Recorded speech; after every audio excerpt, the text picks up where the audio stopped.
Hello everyone, today we take a look at mining and countermining at the siege of Vienna 1683, the fight for the walls and the skirmishes outside the city and the broader events in the siege warfare. So while the Ottoman sappers were perfecting the wide, articulated and complex system of trenches, the assailants immediately began to dig tunnels up to the bastions of the Hofburg. And given that it was impossible to surround entirely the city, right, because of the river in the north, and in general it was also a pretty large one, and this was one of the definitely weak points of the broader siege setup, let's say.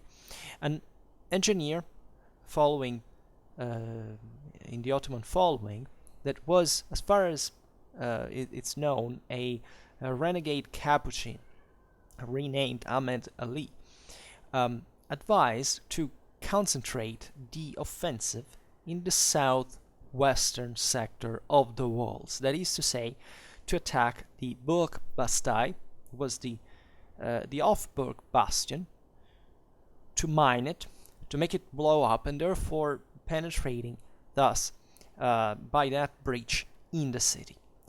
And the interested sector would have been therefore the one between the Lobel Bastei in front of the Schottentor in the west area of the city ring, and the Kartner Bastei, that is to say, the bastion of Carinthia, because it basically guarded the homonymous gate that faced south, and from which started the road that, crossing the southern bridge on the Wien river, led to a crossroad between the direction southwest towards Wiener Neustadt and the one towards southeast towards Sopron.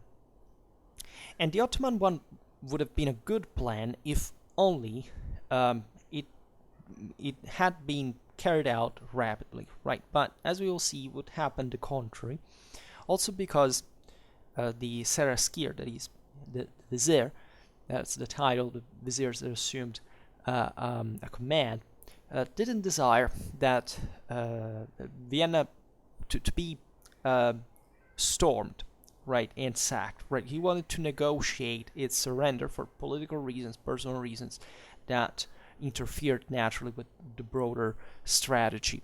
And it was, however, evident that the Ottomans intended to mine multiple parts of the walls, but however in a unique, albeit not short, sector between the west and the south. And the forces enclosed in the city were too few in number to respond with a rapid and effective system of countermining that consisted basically in digging some tunnels opposed to the ones realized by the enemy, to essentially shore them up solidly and to meet the mined galleries, eliminating their charges before that the enemy had the time to make them blow, to detonate them. And before before gunpowder times, the system of countermining was founded on an effective shoring up of the galleries and on resolutive hand-to-hand combat with the enemy within the tunnel. And if this happened rapidly and suddenly by surprise, it was efficacious. But now, in modern age, when you had to do with barrels of black powder that were easy to trigger once they were placed under the bases of the wall curtain, the defender's task was more difficult and their action less effective. The Turkish attacks concentrated thus on the trade of the bastions between the Burg Tor and the Schottentor, and the advanced works of defense were destroyed, and the city walls uh, seriously damaged. And it was there that the Ottomans placed their artillery and dug a vast and complex net of trenches. The methodic bombardment of the Burg Bastei began on July the 15th. And the previous night, the Duke of Lorraine had left the city with all of his cavalry, entrusting to the Viennese governor the infantry, and he had retreated north across the Danube.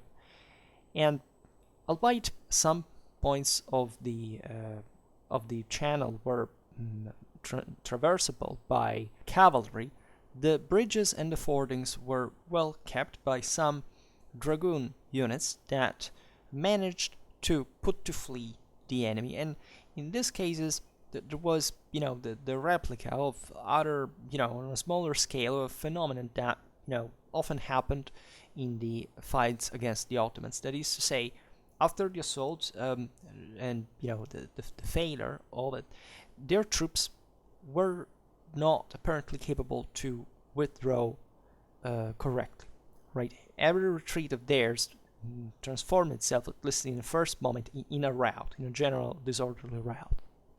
And in the meanwhile, news spread that the Tartar hordes that had accompanied the Ottoman army were plundering all Lower Austria, massacring or deporting as slaves entire populations. And with somewhat of a paradox, it was mostly the besieged, in spite of their uncomfortable, not to say dramatic situation, to be anxious for those who had remained out of the city walls. And it was known that the Imperial troops encamped not far were guarding the city, and there was enough trust at this point that the reinforcements would have arrived to unlock the situation. But the Ottoman steamroller and even more the merciless ferocity of the Tartars were feared. And after a rapid and harsh clash with Ottoman cavalry at the gates of Vienna on July the 16th, the Imperial rearguard retreated north of the Danube. On that occasion, Charles of Lorraine was repelled also because he had been brought to carry out a maneuver while his units had not yet been ordered. And in the third week of July, 10,000 of his men, that were almost all cavalrymen, encamped at Jedelsee. The lack in infantry obliged Charles to limited operations that were however somewhat still useful. At Klosterneuburg, that was this fortified Augustinian convent 6 miles upstream from Vienna on the southern bank of the Danube at the outskirts of the Wienerwald, monks and citizens determined to repel the Ottomans had entrenched, and in order to support them, the Duke moved some of his contingents of troops across the river, and the dragoons, under the command of the Colonel Johann Heinrich von Dünewald, were sent even more upstream towards Krems, from which they announced to have defeated the Tartars. And while July was passing by, Charles retreated in infantry from Gurs, and on the 24th he received as reinforcements 2 infantry regiments, the Baden and the Grana ones.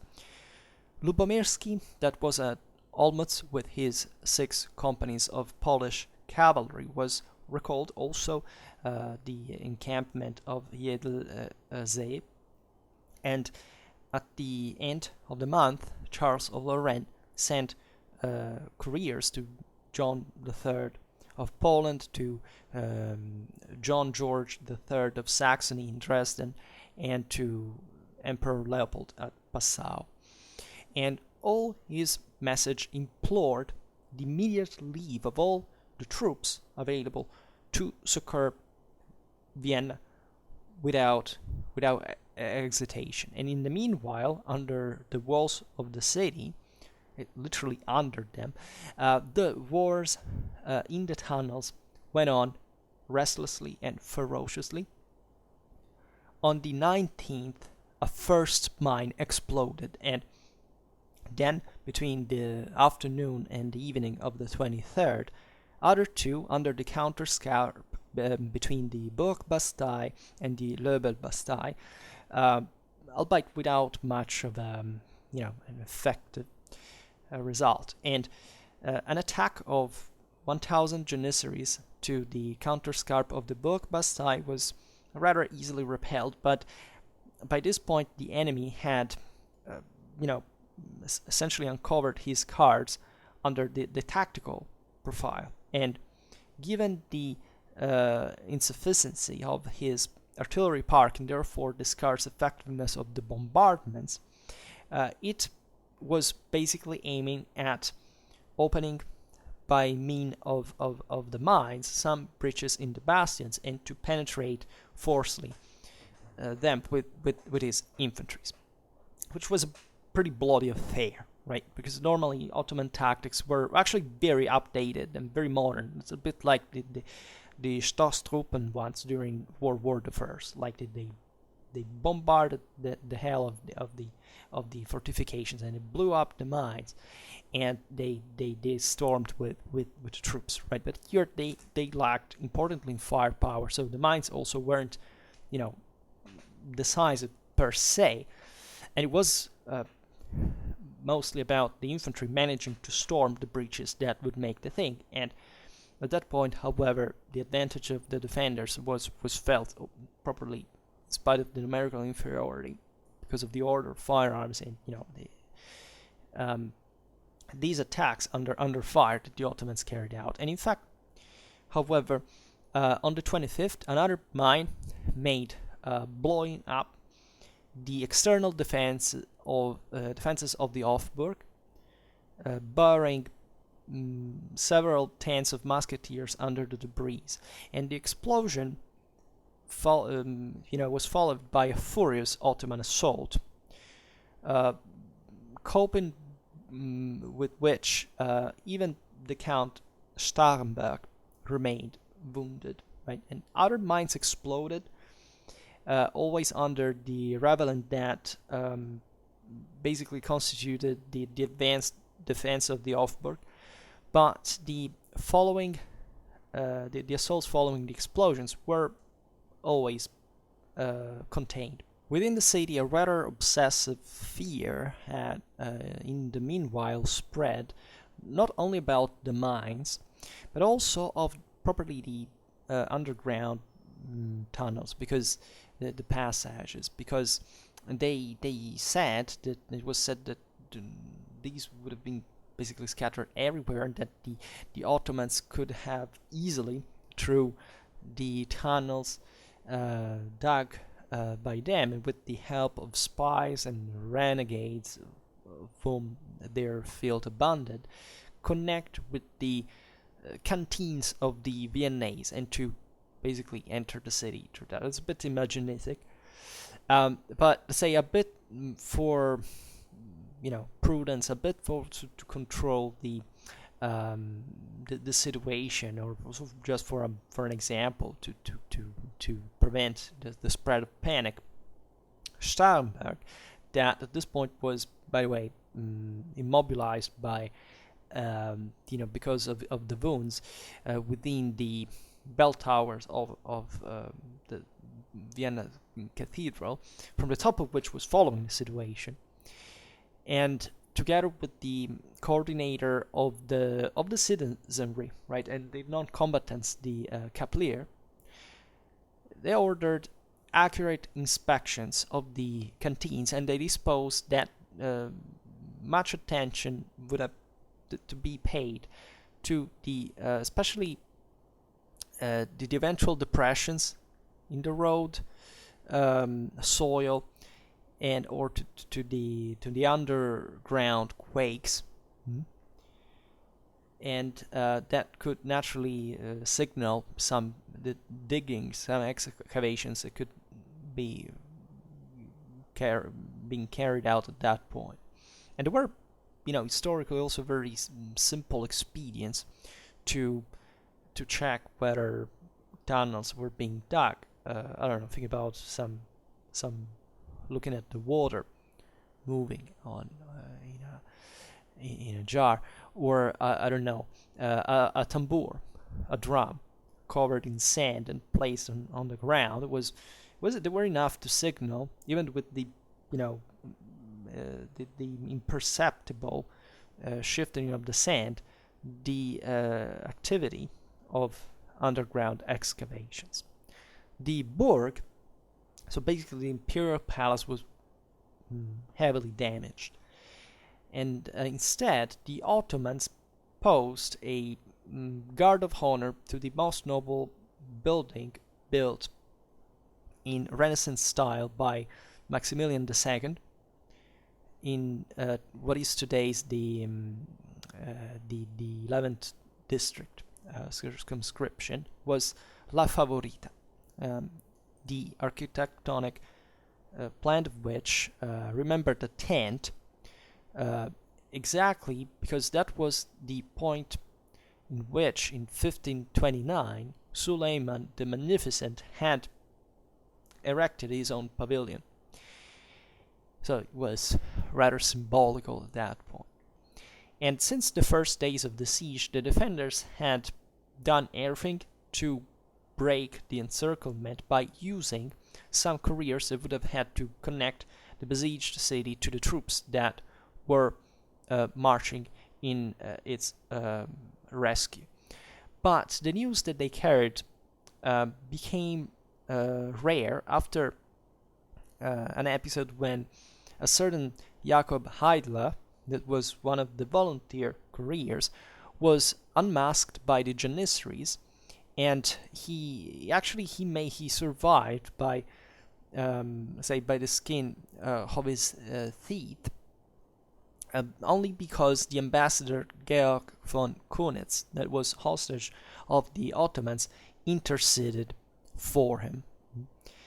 And besides Kaunitz, in the camp of the besiegers, there was as a prisoner also Marsili, that was when he had been captain of the Imperial troops, had made himself captured on July the 2nd, actually by the Tartars on an island in basically where the confluence of the Rab in the Danube, and he was destined, according to him, by a servant or a steward that held, a public shop of coffee, in his words. And as he remembered in about his prison in 1727, so almost 40 years later, the Turks had condemned him to the craft of cooking and to crush coffee, right, and to other,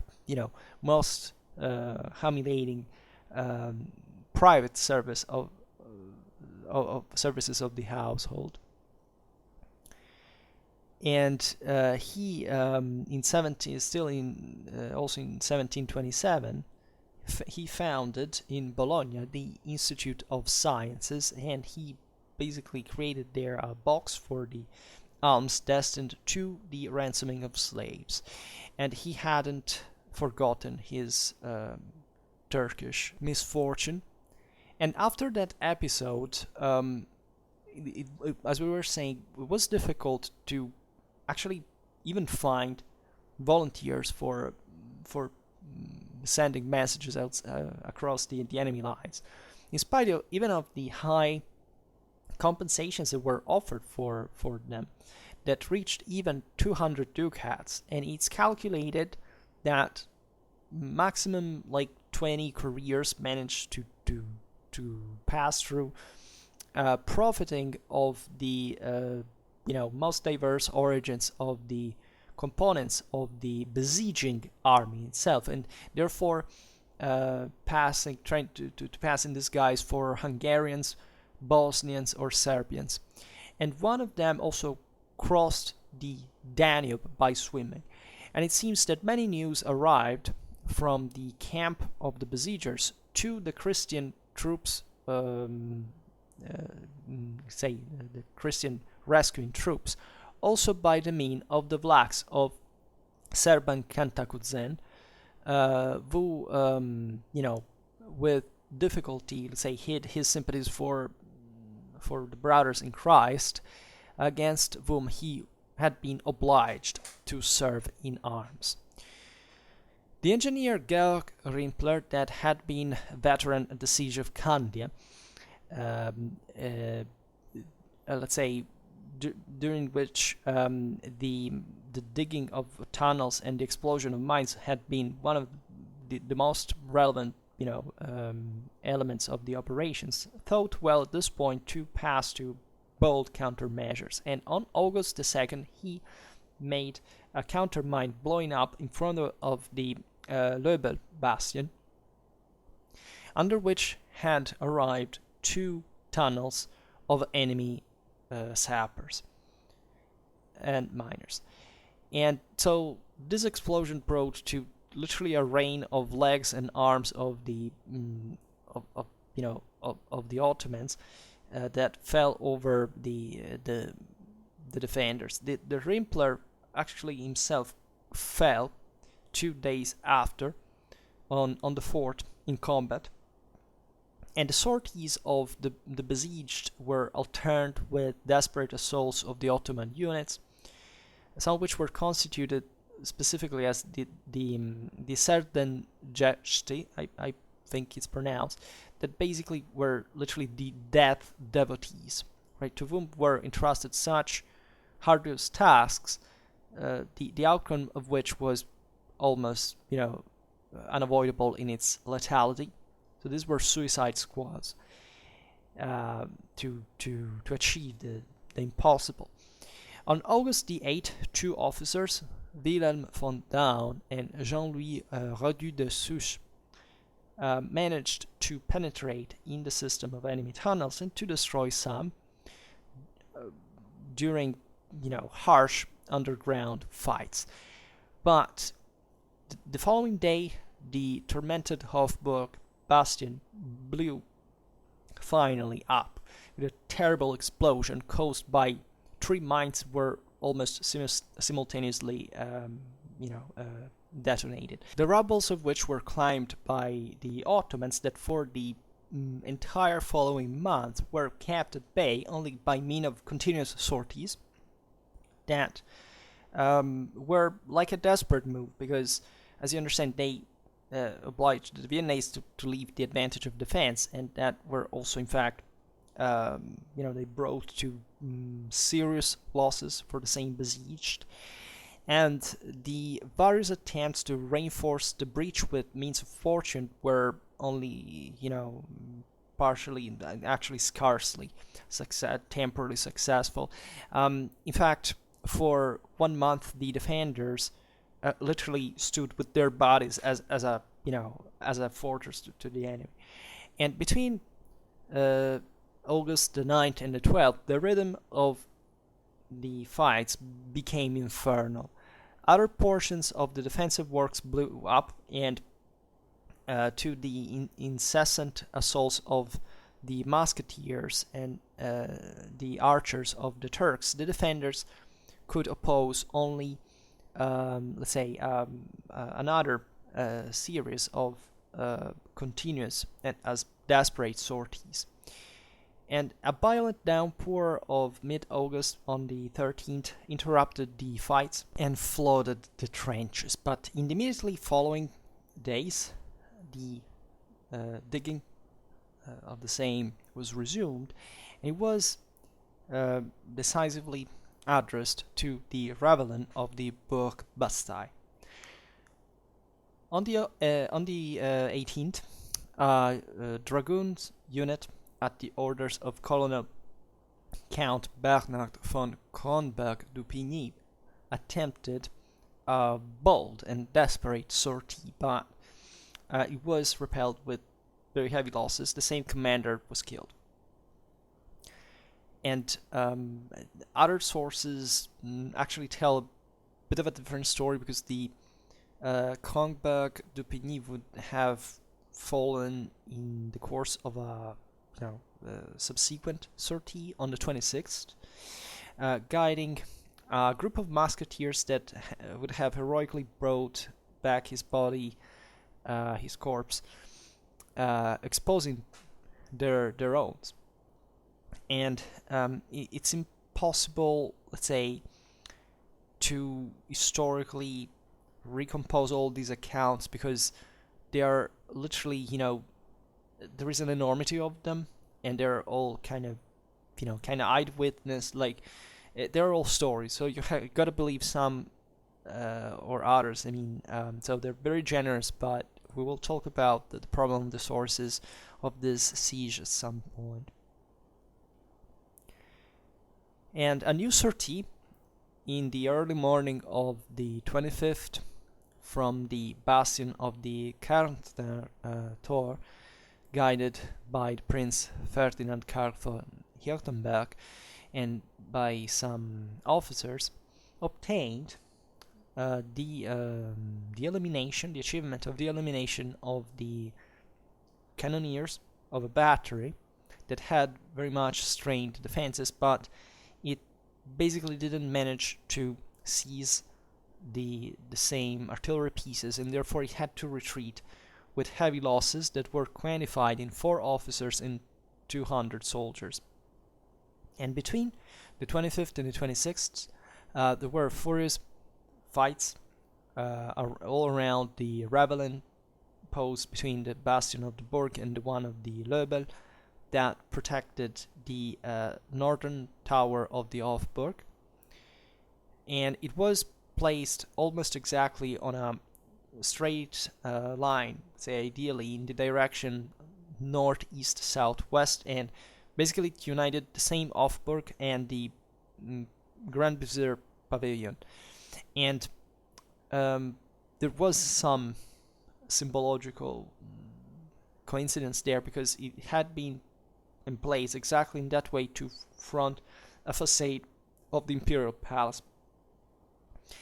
And speaking of the sorties, let's say their effectiveness practically, as we've seen, what was low. They were ferocious, pretty gruesome and nasty clashes, right? They regularly ended up in an unsatisfactory way for both sides that, however, gradually also marked the gradual acquisition of inches of terrain from the side mostly of the besiegers.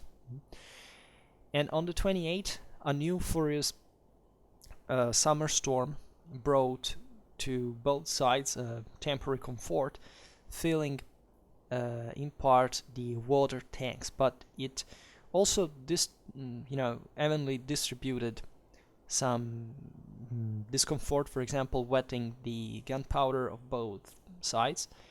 And as soon as rain ceased in the afternoon, another bomb exploded close to the ravelin, followed by a massive attack of the Janissaries. And the continuous defender sorties between the 22nd of August and the 4th of September had harshly, tested also the enemy. On the 26th, the Janissaries had manifested in their customary threatening and loud way their disapproval, because they had served in the war for too long time, and they were exposed to too many risks, and it's as if they had been fighting for nothing. And on the 28th, so the day before, a mine had exploded, causing more losses among the besiegers and among the besieged, and so the Janissaries refused even to fight, appealing to a custom that actually was present also in the European military tradition of the feudal age. It is to say, their elite corps had the right not to be exposed for more than 40 days in a row to siege operations, while at that point, basically, it had exceeded already 5 beyond the established term. So it was clear that up to that point, these troops had fought hard in the hope for loot, right, deriving from the storming of the city. And this is exactly what the Grand Vizier was trying to avoid. And it was maybe one of the reasons, and not the least important, for which these fights were, protracting themselves for so long. So you see in this world situation basically a temporizing strategy aimed at wearing out the defenders that were at this point incapable of protecting the fortifications without involving heavily also properly troops, but exposing them to losses, and therefore coming to literally to the last scene. Also all the messages that were being sent from Vienna, from the commanders to the various allies, to run as much as as fast as they could. And this would naturally be we have seen it also in terms of papal diplomacy, what was working all behind these political machinations, mostly with Vatican money, etc., to bring the army together in time, right? And as we will see better, when also we will talk about the approach of the League, of the Christian army, to Vienna, to the Ottoman camp, etc. Whereas you see also in the Ottoman army so much of properly of first of all of a commitment in the trench system that would prove also at least in the corresponding absence to the reinforcement of the rest of the position of the Ottoman camp, one of the main reasons for the Ottoman defeat, and also the important losses that the same Ottomans were sustaining by attacking these bastions were harshly defended by the Viennese, by the Imperial forces, etc. So we will naturally go on with the story of the siege of Vienna more in detail, and naturally talking about and also the final result. For now, we stop it here. However, I just hope that you enjoyed this video. If you did, please share it. Otherwise, leave a like or subscribe to my channel if you're interested in my upcoming content. And for now, I thank you heartily for listening to me. I wish you a nice time and see you next time. Bye.